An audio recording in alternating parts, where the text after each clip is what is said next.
All right. Hello, everyone. Joe from On AV and On a Vinyl. Something new. This is two guys who love vinyl talking about stuff. Or I can't remember what I called it. Two vinyl guys talking about stuff. That's what it says right there, Joe. So something a little different for you today on the channel, as well as some of the other places that you will find this. But like to introduce you to my special guest today, Mark Heise of Rebellion Brewing, of the Sask record sale, of, this, that, the other thing, just a genuine rock on tour around town. How are you, Mark? I'm doing great, doing great. It's cold, but that's okay. That's what's it's expected this time of year. Yeah, I was really going to try and not say, because I always do, and then I throw it in anyway. Depends on when you watch this. The weather outside is ugly. Now, maybe tomorrow it won't be, but yeah, it's crap. So let's do this. Let's stay inside. Let's talk about vinyl, because you and I have known each other 10 to 15 years ish. I think it's been quite a while through work, but then also through this vinyl community. So I'm an old man. I had records, they went away, and then I brought them back. You're a little bit younger than I am. So what got you into this? What started off your vinyl obsession, if we can call it that? Yeah, so for me, I am not as old as you, but I still think of myself as old. But in the early 80s, I was a toddler, about 3 or 4 years old. And of course, we had a record player in our house, and I just loved it. And so even at that age, I was going out and my parents would let me pick out records to buying vinyl. We quickly moved. We kind of moved on quickly to cassettes, but we always still had the vinyl in the house, and I always loved playing it. I would play it by myself or with the family or whatever. So, and yeah, I did still buy vinyl through the 80s. I took about a 4 year break mid in the late 80s to very early 90s. But I actually remember. So we're talking about a pop up vinyl sale. I remember the first vinyl sale I went to. I was thinking about just before we went live is I drove myself, so I would have been 16. So that was about 1993. I drove myself to a vinyl sale at the Performing Arts Center just off of Louvain Drive over there. So, or not Louvain, Albert, sorry. But yeah, so I've been digging vinyl and collecting vinyl and going to vinyl sales forever. I never really got out of it. I always kept spinning vinyl. And yeah, probably into it more than I ever have been in my life now. Yeah, and that's the thing. It's I knew you had kind of, because I've seen a little bit of what you've got and know a little bit of what you've got, and there is some stuff that is almost unattainable from the 90s. And that was the thing, is you were the guy that was still out there looking for the vinyl copy of a lot of those records that got pressed very low numbers through the late 80s, not as much, but more into the 90s, right?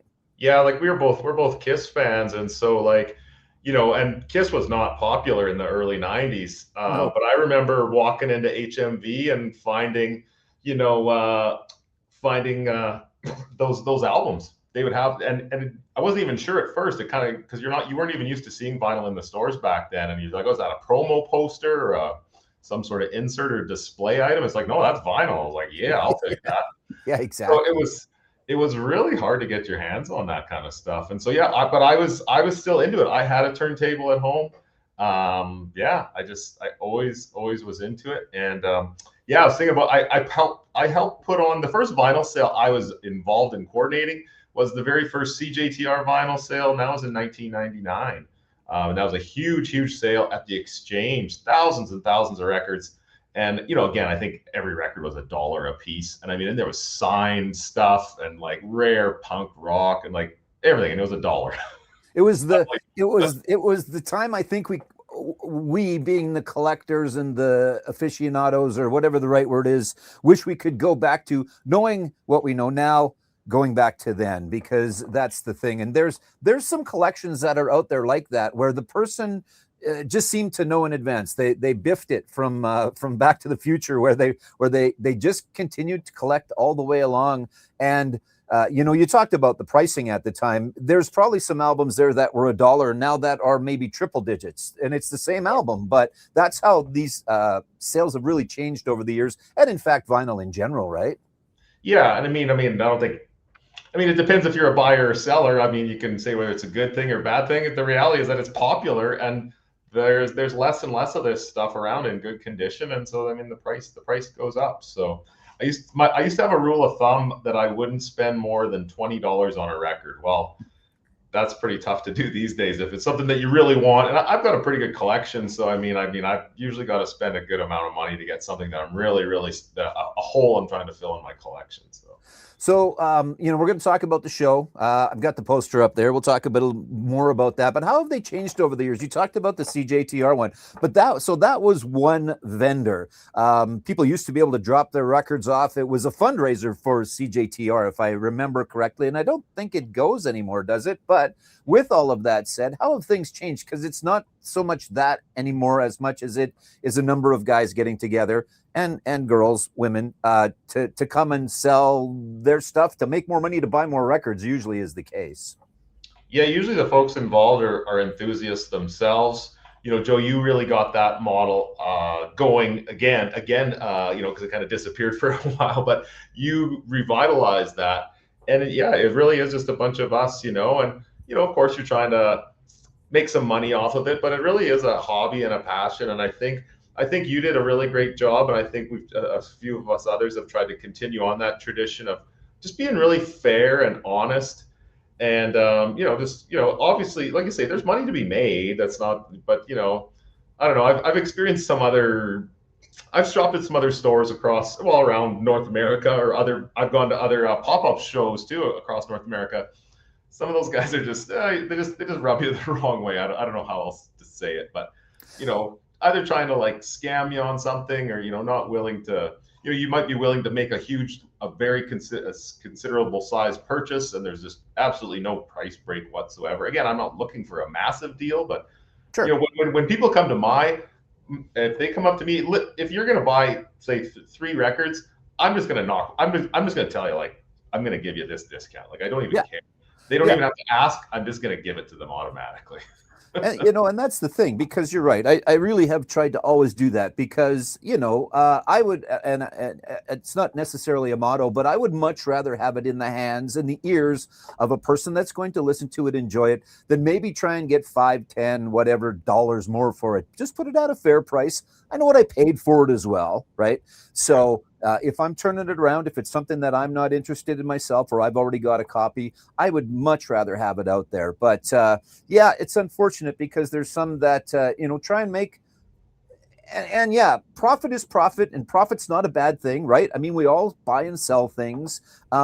But again, it's just a matter of getting the music into the hands of the people that want it. So it's been the way that I like to do it. It's been the way I know that you do it, as well as some of the other regular guys, Brian and Mark and those guys that are always at the shows, that always bring a bunch of great stuff and have it at a very fair price and are always willing to deal. People come up and say, okay, I want these. They've already decided they want them at the price you've got it tagged at, and then they get a bit of a discount. Well, that's a pretty nice feeling, I think, right? Yeah, because I think that's why the sales keep going on. I keep thinking, okay, we're going to run out of records, or people are going to get sick and tired of this. But, I spend tons of time on marketing and philosophies and all that sort of stuff. But it's important to make people feel like they had a good experience. It's going to make them come back, whether they're consciously aware of it or not. So yeah, it's one of the funnest things I get to do. I'll say that. Yeah, I agree 100%. Now, obviously, I've got more of a home base now, but the pop-ups were always a great thing because it was seeing guys like yourself and others that are fans and or hobbyists or whatever the right word is. And then seeing all the people, and you saw a lot of regulars where you would get them on a regular basis. And then there were the bright-eyed folks coming in for the very first time. They got their new turntable. They've got a couple records. It's the first one that they walk into. If somebody's watching this that hasn't been to one of these pop-ups before, what can they expect? I know the answer, but your opinion of what they can expect, I guess. Yeah, no, I'm glad you asked. 'Cause I was thinking about the first time I went, when I was 16 years old, and I had no idea what I was getting into. I felt a little uncomfortable because I felt like I belonged. But at our sales, it's meant to be friendly. It's meant to be approachable. People want to talk about the music. They want to talk about where they got that record, or maybe why that record is special. Maybe it is priced a bit higher or lower, or whatever the case may be. People just truly want to help you and find something great. It is at a brewery, but kids are welcome to come along with a parent. So, it's meant to be family friendly. And yeah, I mean, and that's one of the best things is seeing so many young people getting into it. You know, especially like actual minors. Embracing this stuff and genuinely interested in music. I mean, that's fun. Yeah, I would say, yeah, I mean, I used to make lots of jokes when I was young buying records, but everyone else was probably 40 years older than me Yeah, yeah. at some of those sales in the 90s. So yeah, it's been really, really cool to see. Yeah, the last pop-up that I did, there was a young group in there, and I think they were a band, or at least some of them were in a band. And I just gave them a bunch of stuff. If they were there willing to, take the time in that, and again, I mean, I know what I paid for stuff, right? So, but to have them in, and that's not to say that the 40-year-old guy doesn't deserve to be given some too, but it's just always kind of cool to see the 20-somethings, for lack of the better term or whatever. Joanne always gets mad at me because I say for lack of the better term too often, but that's okay. I digress. Anyway, but it's nice to see that next generation, because there was a generation that got skipped a little bit, I think, but maybe the younger crowd and into the teens are back, which is kind of cool. Absolutely. Yeah, even some of my staff, their kids are coming to the sales, they're buying records, and yeah, it's awesome. And again, I've never tried to push any of this on anybody, and like so many of my staff have bought turntables and are buying records, and then they're like, hey, look what I found at so and so's table and stuff. And so it's just genuine excitement and interest, and everyone just gets to share in that. So I mean, there's lots of things to get upset about in the world, but music is a pretty good diversion from that, right? There's usually nothing but good times and enjoyment from music. So 100%. Yeah, 100% for sure. So won't keep you much longer, and then we'll dive into the specifics of the show as well. But you just mentioned marketing and things like that. You and I are both trying to do this YouTube thing and Facebook thing and stuff like that.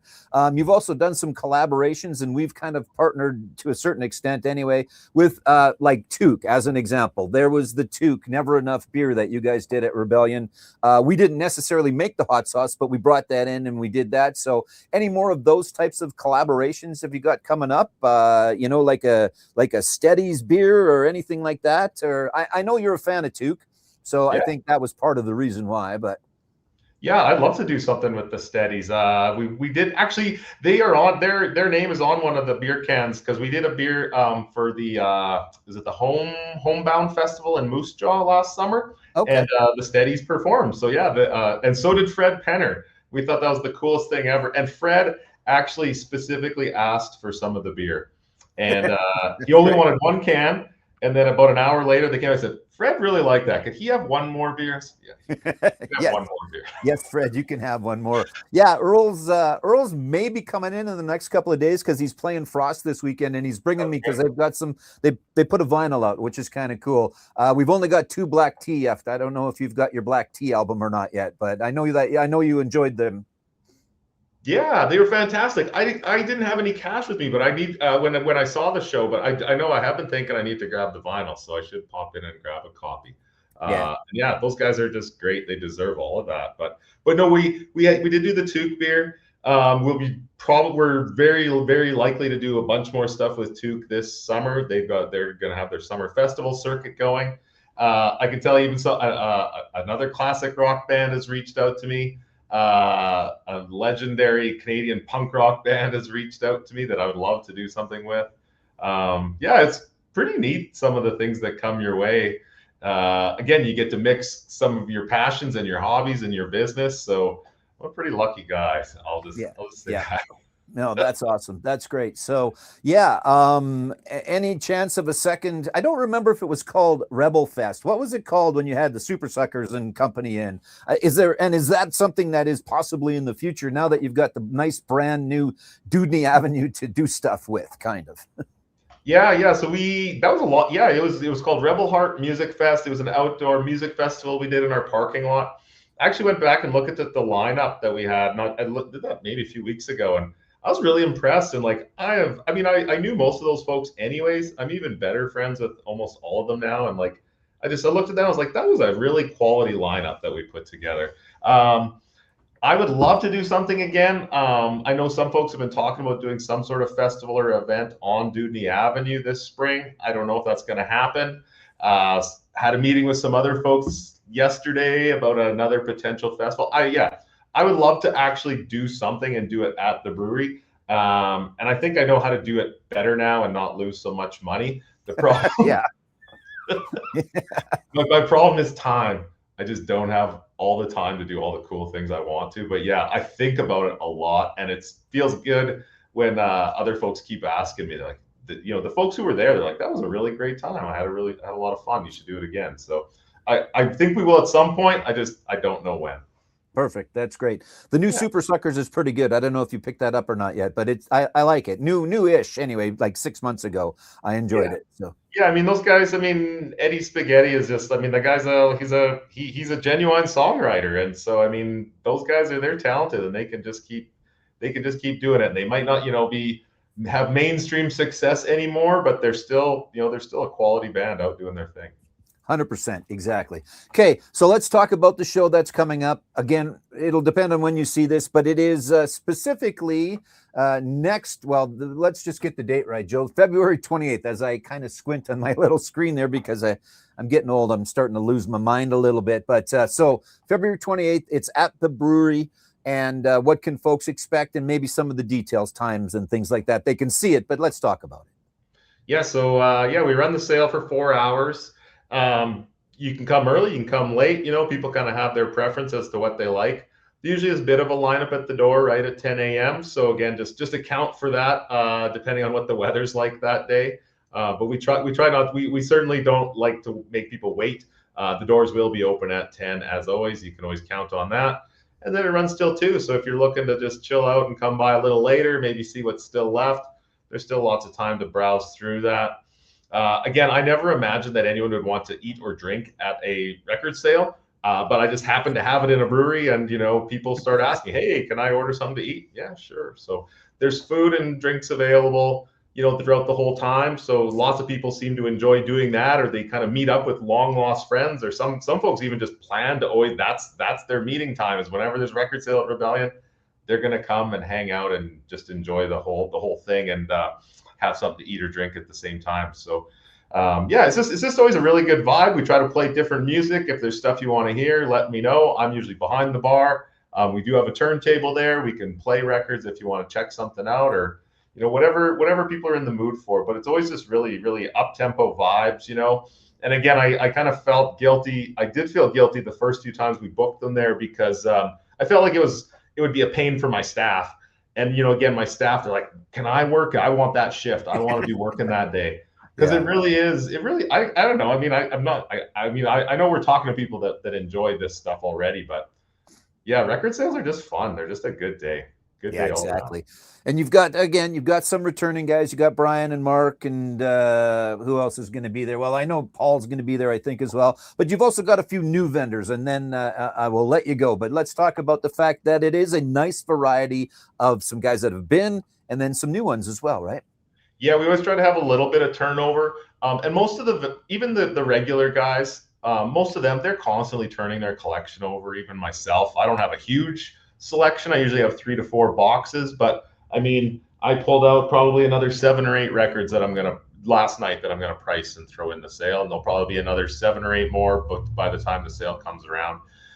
So there always is that turnover. But yeah, and we always try to get at least a couple out of town vendors. There's some guys from just other parts of the province, but we've had vendors from Manitoba, we've had vendors from Alberta. So I know I've got one from Manitoba coming this time. One of the guys I don't think has ever sold at our show is coming. He's got some really cool, interesting titles of all genres, but he also he's personally into jazz, and so cool. That's where there's always just a little bit of something there, that you maybe might be more of a specific genre. Sometimes people ask, well, is there going to be hip hop? Well, yeah, for sure. I can't say there's a fellow who only has hip hop for sale, but yeah, there's going to be a little bit of something there. There's always some CDs, some cassettes, a little bit of something for everyone. Yeah, that's perfect. we're not able to, we being on AV, able to be open that Saturday to kind of coincide. It's our year end and the store will be in still counting mode. So we're going to have to not partake this time as the offsite table, as I like to call it. But, so everybody, we want you to come and see us on a regular basis, but we want you to go to the show. Again, it is February 28th, starts at 10, right? 10 to 2. Yeah. Perfect. And 19, again, I know where to go. 1901, it's too small for me to read. Where can they find you for the show? Yeah, 1901 Dewdney. Dewdney is back open. There's tons of parking all around there. Should be pretty easy to find. Perfect. Mark, thank you so much for doing this. Appreciate it. Best of luck at the show. Best of luck with all your other endeavors. You're a busy man, and I appreciate you taking some time today. No, this was awesome. Anytime for you, Joe. All right. Thanks, man. Have a great day, everybody. Have a great day, Mark, and everybody else. Thanks so much for coming in. You didn't come in. You know what I mean at this point. Thanks for watching. See you later.